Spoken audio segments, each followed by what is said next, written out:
जुगाड रेसिपीमध्ये आपलं स्वागत। जय शिवराय। एकदा करा आणि महिने खा असा हा पोहा चिवडा अगदी आपण घरात इन्स्टंट करणार आहोत जुगाड वापरून।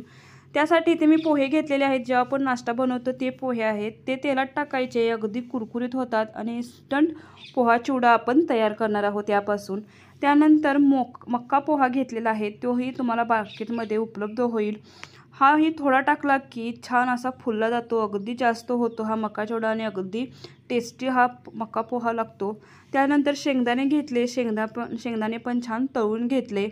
त्यानंतर आपण नमकीन बनवणार आहोत। त्यासाठी बेसन पिठामध्ये चवीनुसार मीठ, लाल तिखट, हळद, गरम मसाला आणि थोडंसं सोडा आणि ओवा क्रश करून टाकायचा।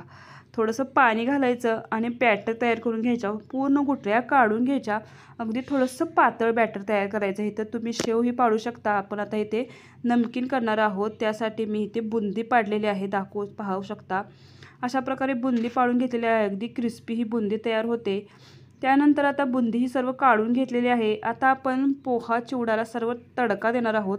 त्यासाठी तेलामध्ये जिरे, मोहरी, लसूण, कढीपत्ता, लाल तिखट, हळद आणि मीठ, साखर, थोडीशी साखर पावडर तरी चालेल, त्यानंतर हिंग आणि गरम मसाला हे सर्व टाकून मिक्स करून घ्यायचं। आता आपण जे पोहे तळलेले होते त्यावरती तडका देऊ शकता किंवा पोहे यामध्ये टाकू शकता। पूर्ण मिक्स करून घ्यायचं, अगदी सर्व पोह्यांना आपला हा तडका लागेल असं आपण हे मिक्स करून घ्यायचं। अगदी महिनाभर खाऊ शकता, स्टोअर करून ठेवू शकता। अगदी चहाबरोबर हा कुरकुरीत असणारा पोहा चिवडा अगदी इन्स्टंट आपण घरच्या घरी बनवलेला आहे जुगाड वापरून।